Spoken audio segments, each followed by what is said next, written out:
Chapter 19. I stared up at the stained ceiling tiles of the school nurse's office, trying to make my stomach settle down. For once, I hadn't lied to Mr. White. I really did have a stomach ache. I'd had one ever since I'd left Carmela's yesterday. I had left her house and gone back to the car. I knew I should have gone over there and taken care of Willie, but I didn't.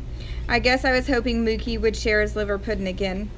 When Mama and Toby came back, I pretended like I was doing my homework, but I wasn't. I was writing one word over and over and over like this.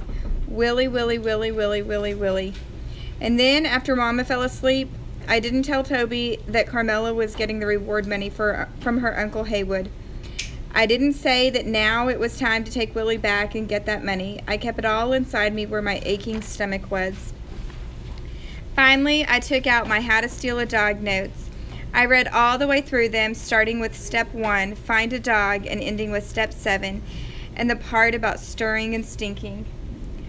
I turned to a clean page and wrote April 28th. Then I added, step 8, if you want to, you can take the dog back and tell the owner that you don't want the reward money after all. Here is what will happen if you decide to do that. 1, the owner will be really happy, and she can give the money back to her Uncle Haywood. 2, the dog will be happy because he is back home where he belongs instead of on that nasty porch. 3, you will be happy because you won't feel bad about stealing a dog even though you still live in a car. 4, when you stop stirring, it will stop stinking. Or you can take the dog back and get the reward money like you planned. That is the decision you will have to make. I drew tiny little paw prints all around the edges of the page before I closed my notebook and put it away.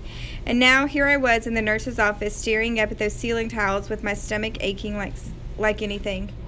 When the bell rang, I told the nurse I felt much better, even though I didn't, and I made my way through the pushing, shoving kids in the hall. Outside, I found Toby, and we headed over to the old house. The whole way there, Toby kept jabbering on and on about stupid stuff, like how his teacher had hollered at him for doing math with a pen, and how some kid's gerbil got loose and went under the radiator. As usual, he was lagging behind, but I hurried on ahead. I needed to get to Willie fast. I needed to snatch him up and hug him, and then maybe my stomach ache would go away. As we hurried up the gravel road, my thoughts turned to Mookie. I sure hoped he was gone. I didn't need his crazy talk that made me feel so squirmy all the time. When we got to the house, I left my backpack by the road and pushed my way through the bushes toward the back. I rounded the corner, and the first thing I noticed was that Mookie's big blue tarp was gone. The little clearing where his sleeping bag had been was empty. Just a pile of blackened wood and an empty soda can. Then suddenly it hit me. Silence. Total silence. No happy little hello bark from Willie. I ran over to the back porch and yanked open the rickety screen door and wanted to die right then and there. Willie was gone. I must have looked like a crazy person racing around that little dirt yard, pushing aside the weeds and bushes and hollering Willie's name. Toby kept saying, "What's wrong, Georgina?" and "What happened, Georgina?" Then he started bawling about Willie being gone, and I hollered at him to shut up. I ran to the edge of the woods and called Willie's name until my throat ached. The quiet that came back to me felt solid and mean, like a slap across the face. I hurried back out to the road, not even caring about the briars that were snagging my clothes and scratching my arms. I ran up one side of the road and down the other, peering through the trees and calling Willie's name. Finally, I stopped and held my aching sides, trying to catch my breath. Then I felt Toby punch me in the arm. "Willie's gone," he hollered, "and it's all your fault." He looked all wide-eyed and scared. "My fault?" "Yeah." Toby stomped back up the road toward the house. I ran after him and yanked the back of his t-shirt to make him stop. "It's Mookie's fault," I said. "He took Willie. I know he did." Toby's eyebrows squeezed together. "Mookie took Willie?" I nodded. "I bet anything he did." I said, "He's crazy." "What are we going to do?" I sat on the side of the road and put my head down on my knees. What were we going to do? I didn't have one single idea. Then, just when I was wishing that gravel road would open up and swallow me whole, I heard the ting, ting, ting of a bicycle bell. I looked up and saw the best sight I'd ever seen in all my born days. Mookie was pedaling his rusty old bicycle up the road toward us. and trotting along beside him was Willie, his string leash tied to the handlebars of the bike. I jumped up and raced toward them. Mookie stopped the bike and scooped Willie up in my I scooped Willie up in my arms and buried my face in his warm fur. Then I felt a wave of mad sweep over me. "Why'd you take Willie?" I hollered at Mookie. "Take Willie?" Mookie's eyebrows shot up. "Well, if that don't put pepper in the gumbo," he said. "What's that mean?" I glared at him. I wasn't in the mood for his crazy talk.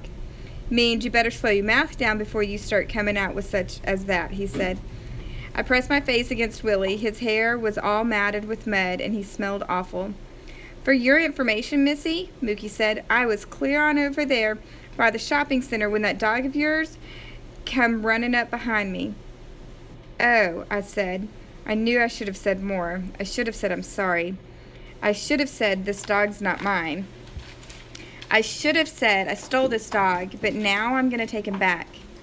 I finally managed to lift my head and look at Mookie. "Then, thanks for bringing him back," I said. I wanted Mookie to say, "That's okay," but he didn't. He just nodded. I'd forgotten all about Toby until he suddenly said to Mookie, "Are you leaving?" Mookie nodded again. "I am," he said. He untied Willie's string leash and tossed it to me.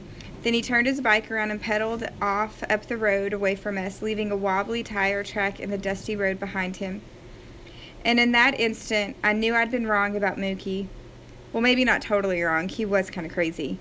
But I guess he was nice too, and smart, and someone who leaves a good trail behind him. "Mookie," I called after him, "did you fix our car?" But he just kept pedaling away from us. Then, right there before he rounded the curve and disappeared from sight, he gave a little wave with his three-fingered hand. Suddenly, the woods seemed quieter than they ever had before. Not a bird chirping, not a leaf rustling, just silence. "What do we do now?" Toby said. I looked at Willie, and he cocked his head at me and made me smile. "We take Willie home," I said. "When?" "Tomorrow." "Yes!" Toby pumped his fist in the air. "Then we get that money, right, Georgina?" But I didn't answer. I just hugged Willie.